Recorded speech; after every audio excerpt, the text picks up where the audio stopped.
expectations. What does that mean for you as a borrower, and what sort of impact will this have on the property market? Let's talk. Today, welcome back. Another episode of the Paris and Bazcast. Today we are joined by Mr. Gurjeev Singh. I was just going to say something else.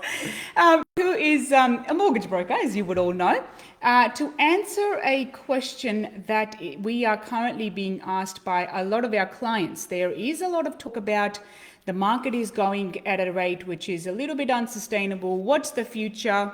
What is happening in the regulation space to be able to reduce that sort of to bring the market more to a level range, playing field for everyone. And one of the latest announcements that you would have also heard in the news is APRA, which is the Australian Prudential Regulation Authority that basically regulates the financial sector, financial services sector. They are concerned about the high debt to income ratio. And as a result, they have brought a change to the serviceability of mortgages, and which is going to have a flow-on effect on how much you can borrow, and potentially, naturally, a flow-on effect of what you can offer when you go to buy a property. Hello to everyone coming on. You're welcome to this. Is a live show, so you are welcome to ask questions as we go. And do make sure to subscribe to our podcast. We are on all our podcasts, all your favorite podcast channels. Follow, share, all of that. So just to begin with, what is increasing the buffer mean? So basically, when a customer goes to the bank or comes to us as a broker, there's an actual rate you'll get from the bank. So if it's 2%, 2.5%, or less than 2%, depending if it's an owner-occupied loan or investor loan. So banks normally have a buffer built into the serviceability calculator to counteract if there's future interest rate rises, can the customer be able to repay the loan back? So there's stress testing. Stress testing on new and normally existing debt, barring a couple of lenders out there. So by increasing the buffer, the borrowing capacity of that particular borrower decreases. So if normally a couple A and B can borrow X, Y, Z, by increasing the buffer, they'll be able to borrow lesser amount now. Lesser amount. Yeah. So basically right now, so there's two variants. So you've got the floor rate, which is typically around 5 to 5.5. Every bank is different. Yeah, a little bit different. But 5.5, 5.25. Within those range. Or whatever the interest rate you're assessing the loan on, another 2.5%. However, the change right now is that instead of it being 2.5%, it is going to be 3%. But typically speaking, when banks are doing their lending, they are not letting it go lower than their the minimum floor rate anyway, which is between 5 to say 6%. So they are already stress testing. So the changes that have come about now, why they've come about is that there is a concern of the high income. So basically, and with the housing market, that's the bottom line. It's how to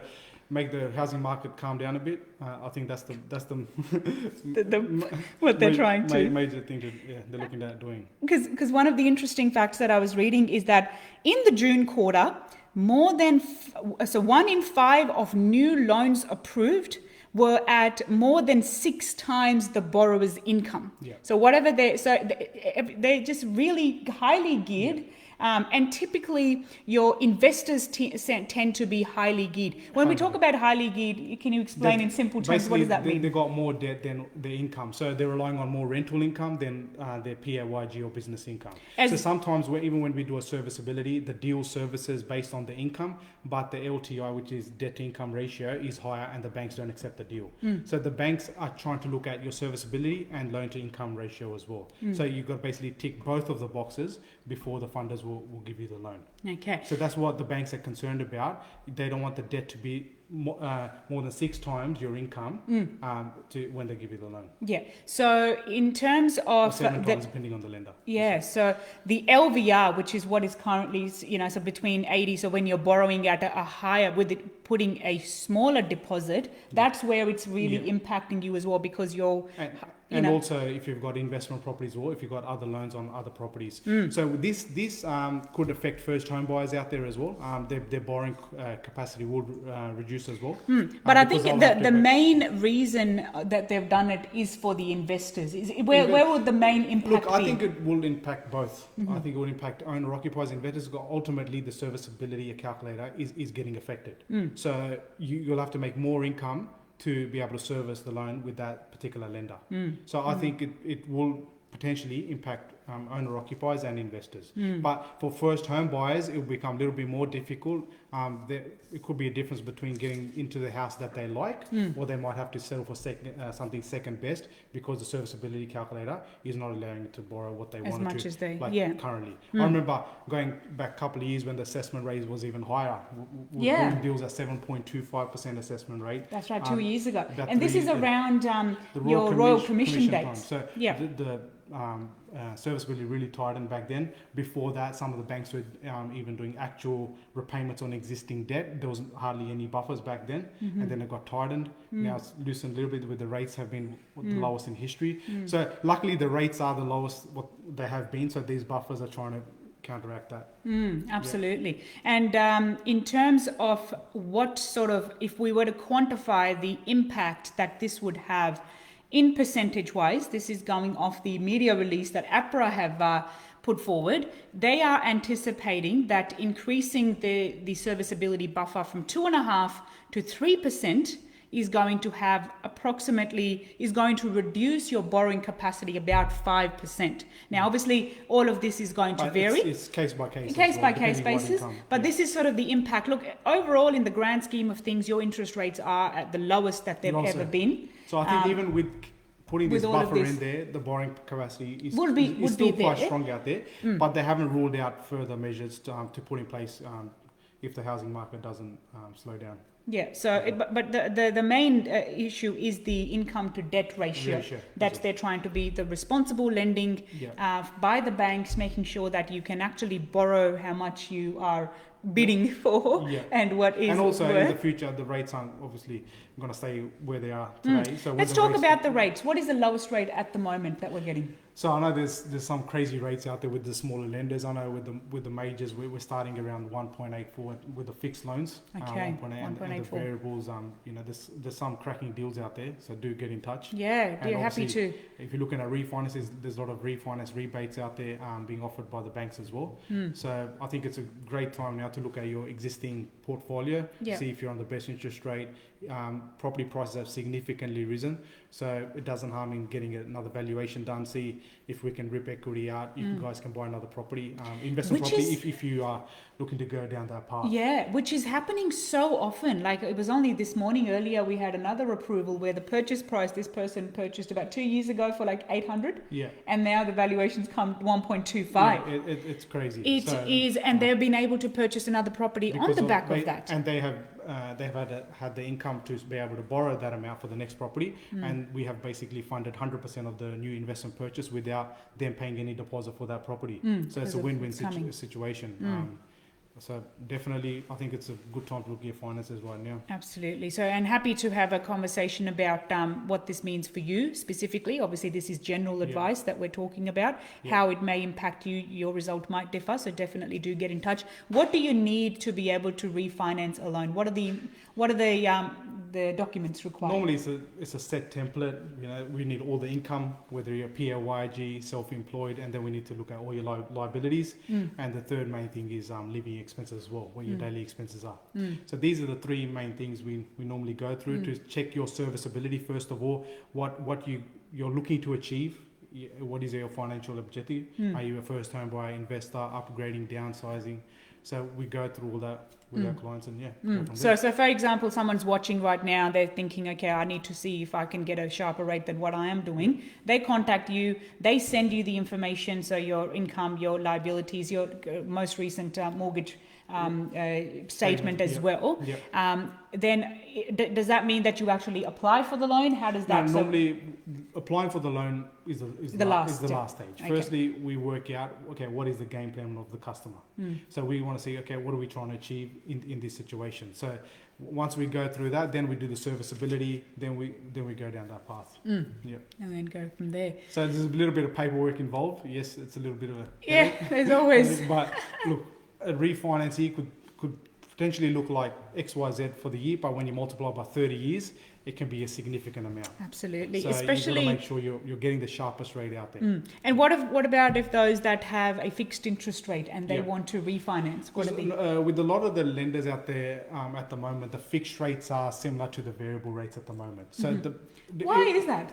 Sorry? Why is it the same? Why are the same? Normally, the fixed rates at the moment are lower than the variable rates. Yeah. So the higher fixed term, so the 3-4 year, the banks have started to increase the fixed rate, which tells us, which is probably a signal to say that the interest rate will start to increase after 3 years. Yeah. So mostly the sharpest interest rate with lenders across the board is over the 2-year period.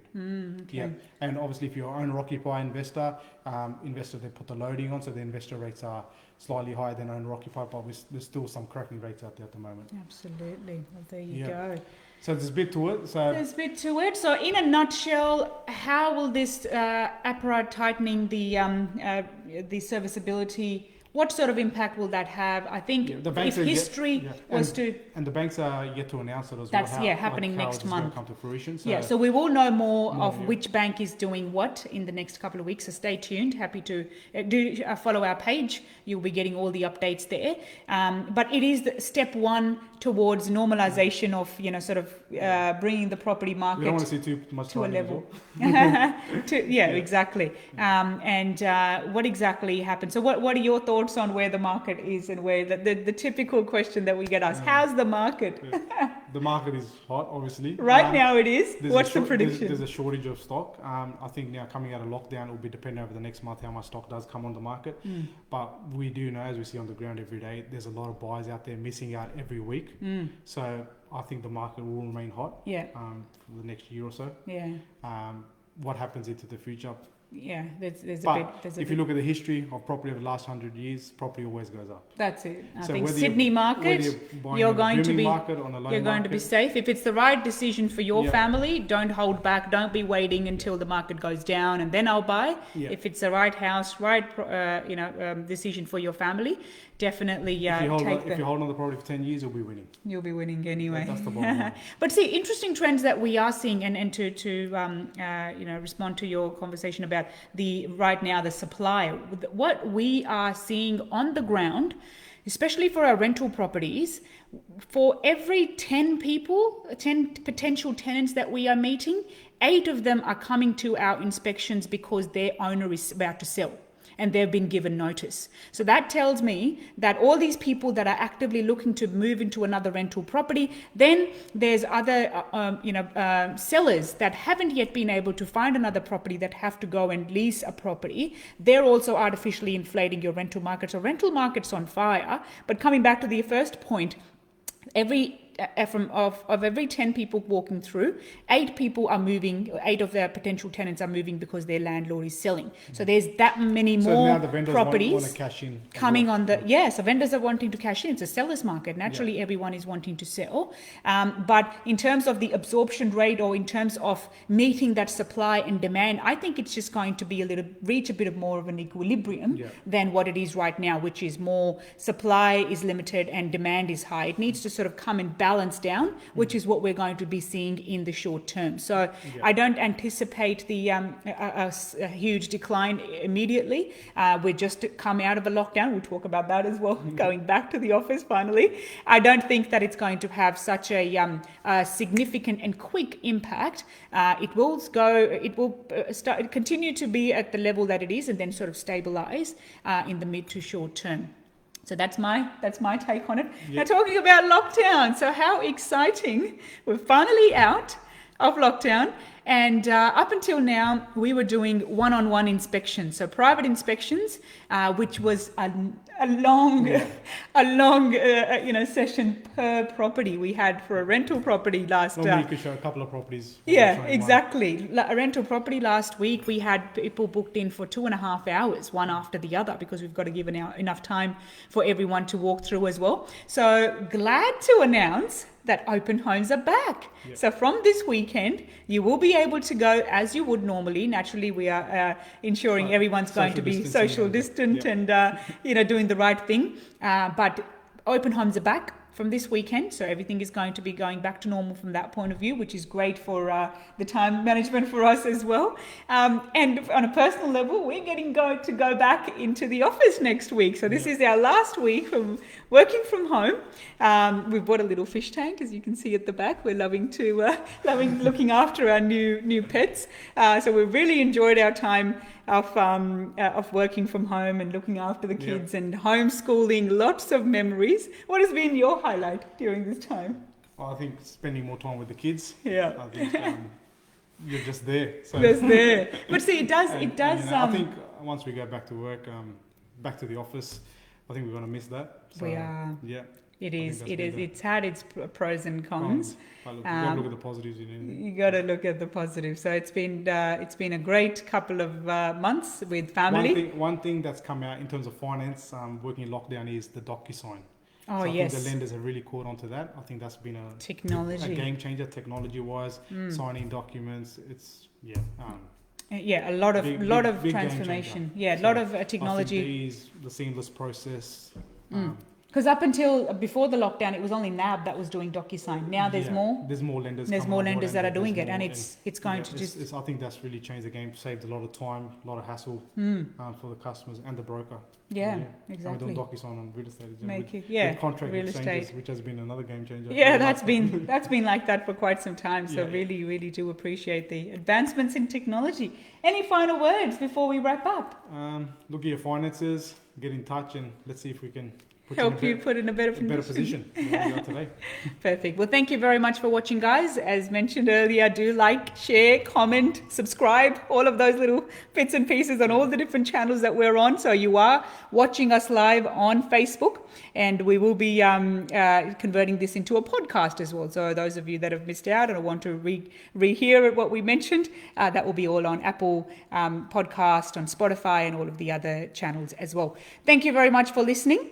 Next week, we will have from Heron Todd White, which is the valuation firm. We will be joined by Matthew Hells. He will be talking about property valuations in the current market. Another question that we get asked is that how does the property value come on?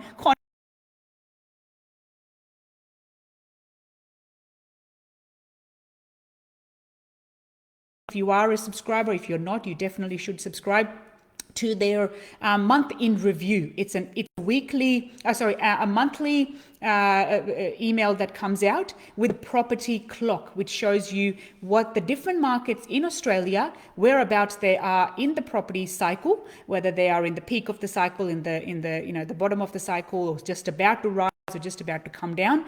Very critical that you look at that, and do join us back next week, Thursday, 3 p.m. Thank you very much for listening. We'll see you guys next time. See you guys.